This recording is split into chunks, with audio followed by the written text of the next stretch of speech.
G'day! My name's RJ, and welcome to Killer Canuck, a new recurring segment here on RUE MORGUE TV.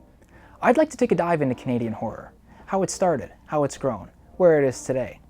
Everybody's got to start somewhere, and the horror genre's often low budgets, and even lower expectations, have opened the doors to countless artists, though sometimes in pieces they may no longer be proud of. Let's find out if that was the case for the now well-known creators of 1973's Cannibal Girls.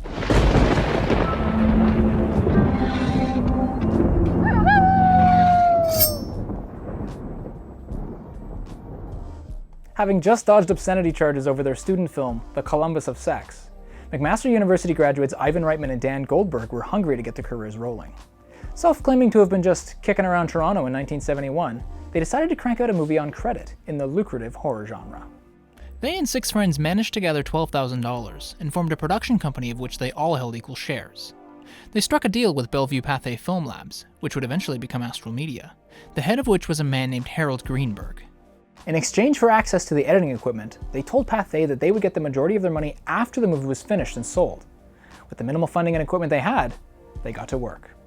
Cannibal Girls, released in 1973 by American International as a drive-in double feature with raw meat, is a Canadian grindhouse horror comedy directed by Ivan Reitman and starring pre-SCTV Eugene Levy and Andrea Martin in both of their feature-starring debuts. AIP shipped the film with a warning bell gimmick that would blare whenever something too scary was about to happen. This wasn't included in Reitman and Goldberg's initial film. The Blu-ray ships with 2 audio tracks, one with the warning bell and one without. If you watch the track with the warning bell, because let's be honest, why wouldn't you want to? You get a narration explaining what the bell is all about. A couple is walking along the coast and being stalked by someone who just learned about found footage filmmaking. They're about to make love on what looks like the quilt their nan made for them when the warning bell tells the audience that they're about to be interrupted by their bloody Valentine. After the cold open, we get an uncomfortable series of credits over the daily lives of 3 girls on a farm. It's here that we learn that the dialogue was developed by the cast from an original story. That's right. Reitman started shooting without a script. They had a 13-page outline. He and Goldberg came up with the tagline, "These girls eat men," and they reverse-engineered a movie around that. Eugene Levy, who attended McMaster at the same time as Reitman and Goldberg, albeit not many classes, I didn't go to class at all, has said that some scenes were scripted and the major beats were laid out, but for the most part, all of the actors improvised their lines. And remember, this is Levy and Martin before their training with Second City. After the credits, we join Cliff, played by Eugene Levy and his incredible afro, as well as Gloria, played by Andrea Martin, as they're surrounded by frozen Canadian isolation. They play a young couple out of Toronto who are trying to get to Farnhamville, Ontario. They roll up to a garage to ask for directions, and so Gloria can grab a postcard. There's a man asking the mechanic if he has seen his sister, shown in a photograph. The mechanic shakes his head and then gives Cliff directions to a motel down the road. This mechanic is played by Rick McGuire, who would go on to shoot all but 2 episodes of the 2002 Twilight Zone revival as director of photography. When he wasn't featured on screen, McGuire would serve as second assistant camera to Robert Sod. The pair would next shoot Shivers for David Cronenberg in 1975, and Death Weekend for William Fruitt in 1976. Gloria returns, stopping to give some unsolicited advice on the way. You shouldn't play with that thing, you might hurt yourself. When Cliff and Gloria leave, the mechanic approaches the sheriff of town, who's leaning on a payphone nearby, and lets him know about the man who is asking around about his sister. The sheriff concludes that something must be done. I guess we'd better take care of him, eh? And calls over to Mouse, the clumsy knife aficionado. Cliff and Gloria arrive at the motel where they're met by Mrs. Wainwright, played by Mae Jarvis, no relation to Tommy.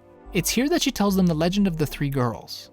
They were cannibals, and they ate men. This legend takes us on an extended flashback sequence that's over 15 minutes long. All we ever do around here is cook and eat. It shows the titular cannibal girls, Clarissa, Leona, and Anthea, who's the sister from earlier, as they seduce and coerce 3 men to come back with them to their farmhouse. One is met on the ground. Why is this guy sleeping here? Did he just fall asleep on a stack of logs? Whose property is this? The next is met at the tavern and is convinced with some mild, awkward flirting. And the third, looking to cut down his travel distance by 40 miles, eh? is run off the road and wakes up in the farmhouse. The next morning, the men have an absolute banger of a conversation over a game of Monopoly. One man, Felix, from the tavern, is an ice cream truck driver. He's president of Truck 12. Another, Rick, from the car accident, is the Grand Marshal kind of thing, eh? Of Rick Parade's Enterprises Incorporated. The last, Earl, simply says that he's rich. even though we initially saw him sleeping in the woods. After some friendly chirping, It's enough with the jokes, eh? everyone sits down to dinner. Earl and Clarissa head upstairs to the bedroom, but before they can get it on, she stabs him with a pair of scissors. By this time, Felix and Leona have had a bit more luck, but when he gets up to leave, he's met with an axe to the back. Was that knife in the bed the whole time? The bodies are brought downstairs, chopped up, and put in the freezer. The next day, Rick wakes to find himself in a stressful round of Gerald's game.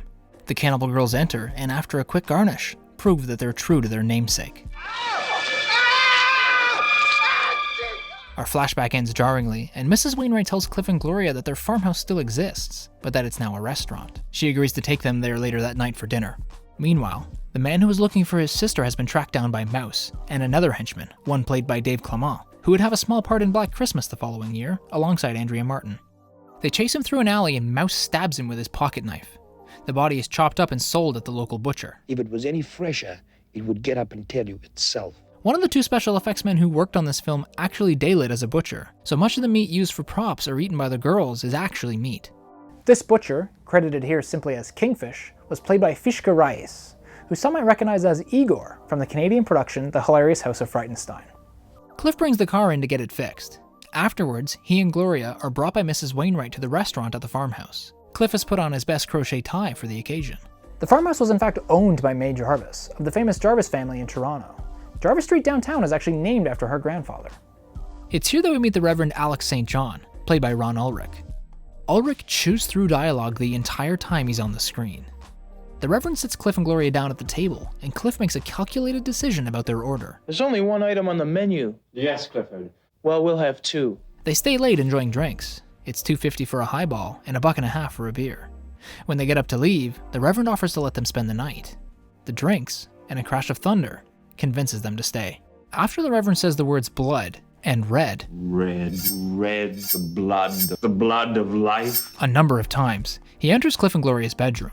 They wake to find themselves in a stressful round of Gerald's game. The Reverend hypnotizes Gloria and tries to coerce her to stab Cliff. It's time to drink the blood of life. But she resists and tears off out of the house towards the woods. She makes it out to the road and stops a passing car. The driver claims to be a doctor and brings Gloria back into town and gives her a sedative to calm her down. Gloria reminds us what decade it is because she has no problems taking drugs from a stranger. She fades away to sleep and wakes up back at the hotel? In the same clothes? The entire restaurant segment was a dream? We've gone back a full day. Time jumps are $2.50 for a decade and $1.50 for a year. And Cliff tells the groggy Gloria that he took the car in to get it fixed. Gloria, are you stoned? They go for a walk on a sidewalk that's too small for Cliff's afro and end up arguing about the pronunciation of Toronto. I'm going to take a bus back to Toronto. Okay, take a bus back to Toronto. When you need to know the proper pronunciation of Toronto, who are you going to call? The bus station, of course, but she doesn't like his pronunciation either. Next Toronto bus leaves at 10:30 tomorrow morning. Oh, no. They make up after the shortest fight in history and continue on their very casual, not unusual walk. This little date scene was part of reshoots shot in Beaverton, Ontario, while the rest of the majority of the film was shot in Richmond Hill, just outside of Toronto. The town sheriff rolls up and accuses them of loitering and of being hippies and freaks. He picks them up and asks them where they want to go. Cliff says he could go for something to eat, and so the sheriff brings them to the farmhouse. If I didn't know this whole movie was improvised, I would swear that was a script in his back pocket. Gloria is hesitant at first, but they enter the farmhouse restaurant anyway. Her suspicions are assured when the Reverend and the Cannibal Girls enter and thank Cliff for bringing Gloria back to them. Wait a second, so this doctor, who's working for the Reverend the whole time, drugs Gloria, brings her back to the hotel, and even puts her back into the same clothes she was wearing the previous day, when he could have drugged her and brought her straight to the Reverend. Are you stoned? The Reverend uses what I'll call cannibal mind control on Gloria, and he influences her to dispose of Cliff. She picks up the medieval flail that's on the end table and swings it into Cliff's gut, killing him. And their next scene sitting down to dinner, Cliff Tartar, where it's $2.50 for an eyeball and $1.50 for an ear. We conclude with Mrs. Wainwright finishing her regaling of the legend of the 4 girls to a new, unsuspecting couple traveling through. After shooting 9 16-hour days in a row, Reitman and Goldberg realized that their film was only 65 minutes long, and didn't really make much sense. So, they decided to beg Borrow and Steele to get the funding to complete their movie. This is where Reitman says their artistic sensibilities kicked in and got in the way of their true goal, which was to make it fast and cheap, even if it was terrible, as the production had ballooned into 20 days and put them almost $100,000 in debt. It was around this time that they went to the Canadian Film Development Corporation for some extra funding. The CFDC, which is now Telefilm Canada, told them that they didn't think their film was very commercial, and so they were declined.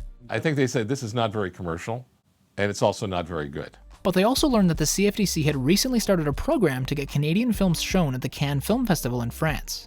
Seeing this as a last-ditch effort to try to recoup some of the money, Cannes became the new plan. But Pathé was starting to get nervous. Reitman and Goldberg owed them a lot of money, and the festival was only a few months away. They held fast and told Pathé that they wouldn't get any of their money back if the movie remained unfinished. Fearing that Pathé would try to claim ownership of the film from them entirely, Goldberg started keeping at least 2 rolls of the film's negative in his car at all times, so Pathé would never truly have a finished version all at once.